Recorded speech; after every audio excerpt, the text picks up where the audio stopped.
Christmas Day, Soul, the latest Pixar film, was finally able to debut on Disney+. So now it's time to stop and rank all 23 Pixar films from the worst to the best.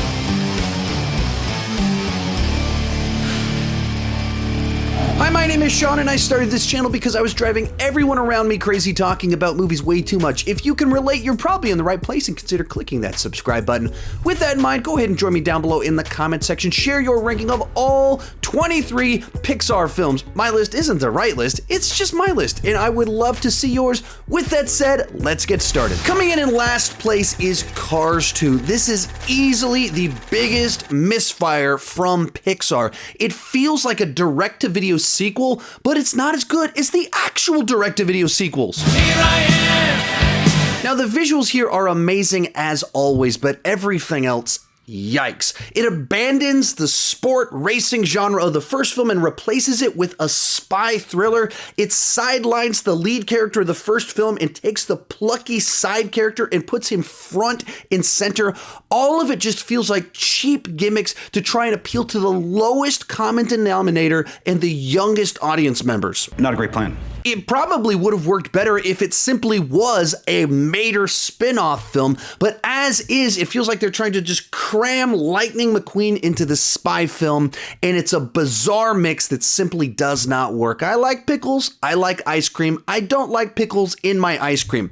If you do like pickles in your ice cream, let me know down below in the comment section. Coming in at number 22 is Brave, another pretty significant misfire from Pixar in a film that doesn't seem to know what it wants to be. The first 35 minutes set up one set of expectations for the film, then a huge twist happens and it turns into something totally different. I got a bad feeling about this. It feels like a lesser studio trying to put a clever twist on a Disney film, but really missing the mark. But more importantly, How to Train Your Dragon already explored most of these themes and a lot of these plot points, and a lot better. It's an uncommon example of Pixar feeling like they're copying others. There were some nice dynamics between the mother and the daughter that feel like they're normally reserved for father-son relationships, so that was a little bit interesting. But as soon as all the bear stuff started to happen, I just found it unbearable. And I thought my jokes were bad. Okay, that was a bit of an exaggeration. It's not an embarrassing film, it's just not a very entertaining one. Next up, The Good Dinosaur. Decent enough family entertainment with some absolutely stunning photorealistic backgrounds. But it has a similar problem to Brave in that it feels off-brand and overly familiar. From the basic plotline about a rowdy human traveling with an intelligent dinosaur to the overly cartoonish design, it just feels like a different studio made this film. And other studios have made films like this. Here I am. And speaking of the visuals and the dinosaurs, the blend of photorealistic backgrounds with highly cartoonish dinosaur designs just didn't go together for me. It also goes for some big emotional beats that didn't quite land for me. So you get a film that's watchable, but that rings hollow. Bringing us into the top 20 is Monsters University, a pleasant enough film, but it just feels so safe for a Pixar film. Had this been released direct to video as a spin-off, it would have been a nice, pleasant surprise. But as a theatrically released prequel, it just feels so conventional. They took a set of likable characters, tossed them into a Revenge of the Nerds template, and it makes for an entirely watchable film that you'll forget in about 5 minutes. For other studios, this might have been a solid hitter, but this is Pixar, and you need something more than a fun film for a high placement. Number 19, Cars 3. In general, a nice return to form, putting the focus on Lightning McQueen and racing. The plot borrows heavily from Rocky 3 and Talladega Nights, so it's not the most original plotline, but it fits the franchise nicely, and it sets up the moments of payoff properly. The big problem here is that the third act twist is telegraphed as soon as the Cruise character shows up, and the actual execution and timing of that twist is one of the most frustrating plot points in all of these movies. The plot twist itself makes sense. The timing of it is absolutely ridiculous. Oops! I get that I'm watching a movie about talking cars, but you have to have some rules, logic, and consistency if you want me to care about what's happening. So while this is in general a solid sequel, it does get a flat tire in the last lap. Then we have Finding Dory, a sequel that has most of the charm of the original film, and it is a good bit of fun, but it touches on a few too many of the exact same plot beats as the original film. When it focuses in on Dory's parents, it evokes some big emotions, and you get some of that magic from the original film. But the specific adventure of Finding Dory just feels too much like a rehash of the original film. It's like a cover song that hits all the right notes. There might not be any mistakes, but there's nothing original either. If I'm in the mood to go swim with the fishes, there's no reason I would pick Dory instead of Nemo. At number 17, A Bug's Life. Of the early Pixar films, this is my least favorite and the one that made the smallest impact on me. Don't get me wrong, there's some nice use of misunderstanding to build conflict and tension inside of the story instead of just relying on the villain. I like that it kind of pulls from Aesop's tables and it has some good messaging about finding your confidence. But I also feel like this is the Pixar film that has aged the worst. Well, that's just like your opinion, man. This film by far has the weakest and most outdated graphics of all the Pixar films. It might have been cutting edge 20 years ago, but now it looks like a really good PlayStation 2 cutscene, except theatrically released. And I imagine because of the technological limitations, I also find this to be the dullest of the Pixar worlds. All the ants kind of look the same, and there's just a bunch of grass shooting up in the sky with very little detail. So while this film does have a lot of the humor, charm of all Pixar films, I don't find it to be one of the most watchable. Next up is Onward, a fun road trip film with touches of Indiana Jones and plenty of fantasy, of course. It borrows heavily from multiple genres and story templates and combines them together into something that feels fresh and new. The two leads are very relatable as well as likable. The world building is fantastic, and it all crescendos with a big emotional punch. But the plotting itself really pulled me out of the film. The quest they go on, how they get the map, how long it takes to get places, why people show up at the same place at the same time. All of it felt sloppily put together, like they duct taped a bunch of contrivances just to force everyone to be at the same place in the third act. We were on the verge of greatness. We were this close. It's frustrating because it was so close to greatness. It has so many great moments, and then it falls apart a little bit for me with all those details. As a point of reference, every movie on this list after this point in time is a B+ or better.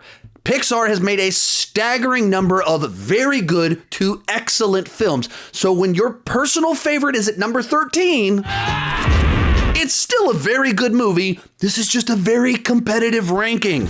At number 15, Cars, a charming tale about a fast-moving big city racer who gets stuck in a small and breezy town populated by charming and quirky characters.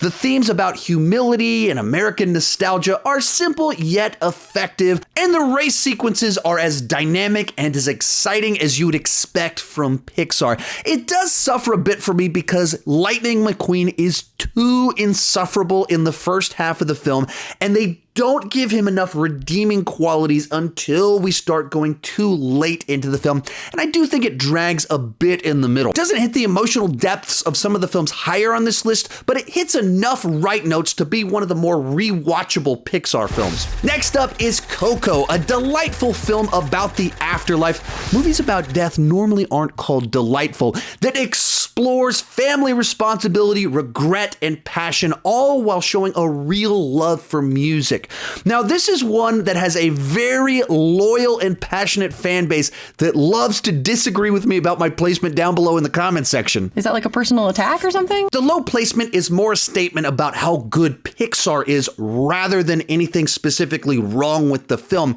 Its themes in general don't resonate as much with me, and I found the big twist to be pretty predictable, but this is a very good movie with some big emotion that pays off in the end. Next up is Soul, a beautifully rendered, deeply thematic original story, and it feels like exactly the movie that we needed to close out 2020. It's a hopeful film that celebrates life and leaves you feeling inspired and looking for the best in this experience that is life. But I also felt like this was one of the more inconsistent Pixar films. I enjoyed the Earth segments a lot more than the afterlife segments. Felt like they were trying to apply the inside out bag of tricks to the afterlife, but I don't think that this film was nearly as insightful or entertaining as Inside Out in that regard. Likewise, it's another Pixar film about two opposites who get lost and have to get back somewhere by a deadline.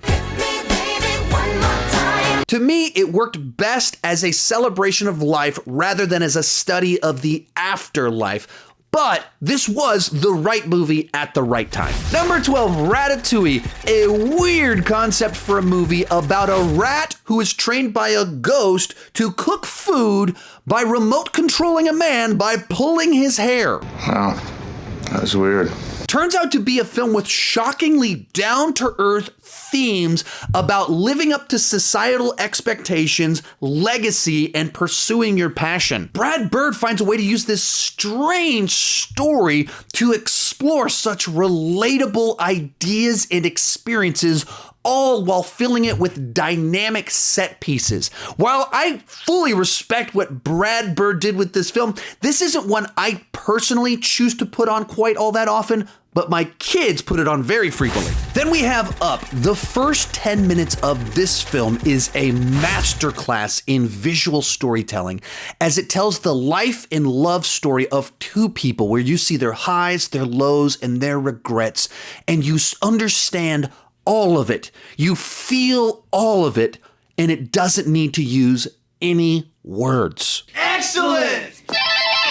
The rest of the movie is populated with lively characters and has a wicked sharp sense of humor, but I've never quite felt like the rest of the movie lives up to that high standard set by the first 10 minutes. I'm not throwing shade, I just don't connect with it quite as much.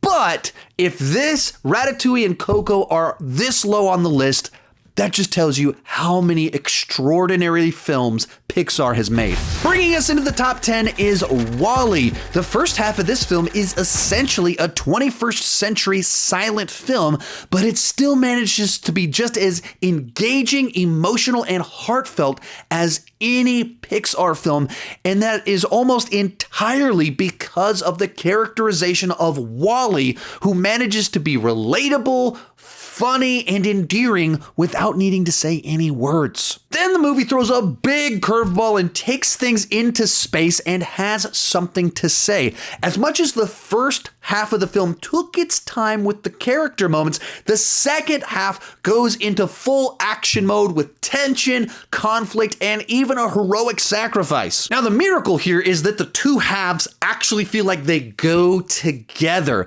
The setup creates a scenario where the dramatic tonal shift makes sense. Now, the specific message of the film is certainly heavy-handed, but it's a good sentiment. In the end, it's unique, thoughtful, and charming. It's a real achievement. Coming in at number 9 is Toy Story 2. It keeps all the fun, emotions, and nostalgia of the original, but it finds a new way to explore them. A big part of that is the change in the character dynamics. Because Woody is off at the toy store, Buzz steps into leadership and the whole crew goes on this rescue mission. Because that's what heroes do. It kicks off with this fantastic Buzz Lightyear adventure that's a bit of a Star Wars parody, and the whole movie is filled with fantastic gags, especially later in the film as they get to the toy store and there starts being multiple buzzes and Barbie showing up. And then the end credits with the bloopers might be the funniest part of the whole thing. What the movie does so well is touch on childhood nostalgia and how growing up means change and moving on. The part about Jesse's backstory is another fantastic example of visual storytelling that says so much without needing to say anything at all. This is another great addition to the Toy Story franchise, as well as another great Pixar film. And if you're wondering, for the rest of this video, basically I'm just praising all of these films. At number 8 is Inside Out. The basic plot line about two opposites getting lost together has been well explored by Pixar before, but the ideas and concepts being explored are nothing like anything I've seen in a film before. And this is the Pixar film with the most emotions in it. Oh, okay. I see what you did there. It has all the fun and hijinks you expect from a Pixar film, but it also does an incredible job of visualizing what's going on inside of our heads. It takes our emotions and puberty and even the stages of cognitive development and uses them as setups for gags. But what makes this film so special is it finds a way to visualize and explain these abstract concepts in a way that's insightful and entertaining for children. And it's so effective at all of this that you even get emotional as an imaginary friend makes a heroic sacrifice. It's the sort of film that you can enjoy for the escapism while it's actually exploring all these ideas about emotions. And in the case of this film, literally. Well, I guess it's not literally since it's all anthropomorphism. At number 7, Incredibles 2. I thought that this film was an absolute blast, a great time at the movies, and a worthy successor to the original. As always, Brad Bird is great with action. He stages things in a clever way and uses wide shots so that you can see everything happening. There's a bunch of funny sequences, especially involving Jack Jack. And this might be an unpopular opinion, but I actually prefer this plot and this villain to Syndrome and his schemes.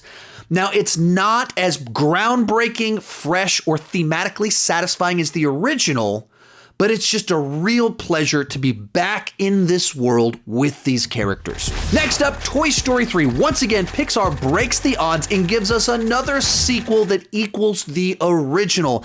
This time, they up the stakes by giving us the most diabolical Toy Story villain yet in Lotso. And if the first film was a buddy road trip film and the second was a rescue adventure, this is a prison break film. And the stakes are so high, at one point in time in this movie, they actually convinced me they were going to kill off my favorite toys. Since this film came out 15 years after the original, the audience that first watched Toy Story had grown up along with Andy, and I think that kind of gives this movie some extra emotional weight as you feel the passage of time and maturity. All in all, a fantastic closing of the Andy trilogy. Kicking off our top 5, Monsters, Inc. A clever and fun twist on every child's worst nightmare, the monsters under the bed. Except the monsters don't want to harm children. They just work for the electric company and need to power their city.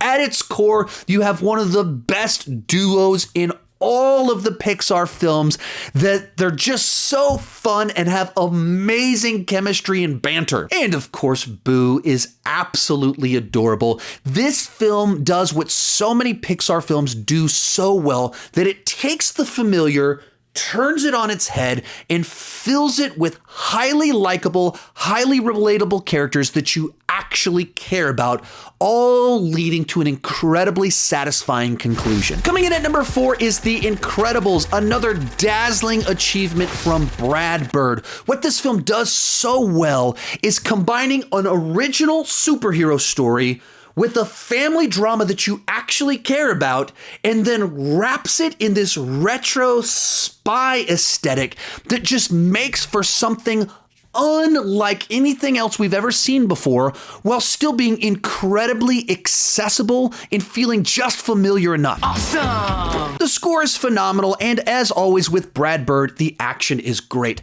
But what elevates this film to that next level is the way that it intertwines plot with themes. It's a story about a man having a midlife crisis with all these themes about what makes someone special or incredible. What's a midlife crisis? Someone is getting older and they're starting to ask the question, have I done anything special? Have I done anything incredible? And that's what the movie explores. And it's interesting how a movie that can entertain a 4-year-old child can have so much to say to a 40-year-old man about finding significance. Real quick before I give you my top 3, remember to share your ranking down below in the comment section. My list isn't the right list, it's just my list, and I would love to see yours. And we're going to disagree, and that's a good thing. Also, if you've enjoyed this video, I've done a bunch of these animation rankings before. I've ranked the DreamWorks films, Illumination Studios, a bunch of the Disney eras. If you've enjoyed this video and want more like it, check out this playlist right up here once this video is over. In third place is Toy Story 4. I was as cynical as anyone when they first announced this film, and I didn't even like the trailers for it. But then within 10 minutes, I realized I was totally wrong, and this film was going to be something special. You did it! Congratulations! Within minutes, they established very clearly how Part 3 closed out Woody's relationship to the group in regards to Andy, but that doesn't mean he's fully come to a place of closure.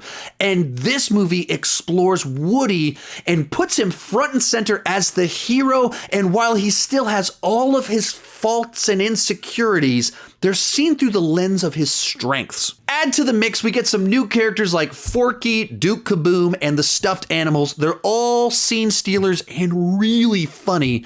Then Gabby Gabby is one of the most complex Toy Story villains that we've had. These films have always been about childhood and have evoked these big emotions. But this movie in particular is a lot about parenting and moving on. And as a parent myself, it just touched me on deeper levels than the previous 3 films. Our runner-up is Toy Story. The original computer animated film and the first trip to the toy chest remains a classic. Right out of the gate, Pixar cracked the code for how to tell a story with these big, deep themes that connect with adults while packaging it in a way that entertains children. There's plenty of fun antics from the arrival of Buzz Lightyear, who doesn't know that he's a toy, but the heart comes from Woody and all of his insecurities as Buzz creates a bunch of change. Obviously, these films are filled with fantastical elements as they're about toys coming to life, but they evoke such relatable emotions while exploring the sense of loss we feel as we grow older and things change. While other studios have made bigger and more ambitious films, very few have told a story as efficient, effective, and emotional as the original story about a group of toys. But coming in at number 1 is Finding Nemo. I was about 10 years late to the Finding Nemo party. I didn't watch the film until 2013, right around my son's first birthday, and I'm pretty sure that greatly shaped my experience with the film. At its core, it's actually a film about parenting. It kicks off with this heartbreaking sequence about a husband losing his wife and all but one of his children, and then the plot of the film involves him having to find that one remaining family member, all while learning to let go. And at the core of parenting is trying to protect your children while learning to let them go. It's really profound stuff for a family film. It's really profound stuff for a film that even children can love, and it was the right film at the right time for me. The lead characters are delightful, all the side characters pop. The film is packed with quotable and memorable lines. There's something for everyone. Of all the films on this list, it's the one that put the biggest grin on my face while tugging at my heartstrings the most. Therefore, it comes in at number 1. If you've enjoyed this video and want more like it, check out that playlist right over there. I've ranked the DreamWorks movies, the Illumination films, the Lego movies, a bunch of the Disney eras. If you've enjoyed this video, there's more like it right over there. Thank you so much for watching, and keep talking movies too much.